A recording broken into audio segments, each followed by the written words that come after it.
আলহামদুলিল্লাহ। আসসালামু আলাইকুম রহমতুল্লাহি ওয়া বারাকাতুহু। আবু দাউদ শরীফ ৮ নম্বর হাদিস।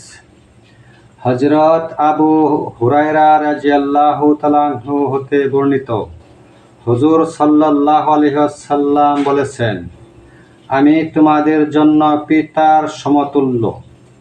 আমি দ্বীনের বিষয়সমূহ তোমাদেরকে শিখিয়ে থাকি। অতএব তোমাদের কেউ যখন পায়খানা যেতে চায়, সে যেন কিবলাকে সামনে বা পিছনে রেখে বসে না, এবং ডান হাত দিয়ে যেন পবিত্রতা হাসিল না করে।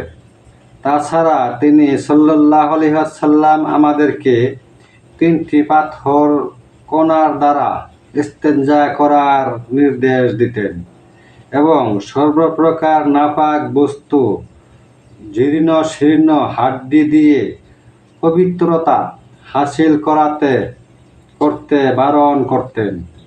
মুসলিম, ইবনে মাজাহ, নাসাই শরীফ।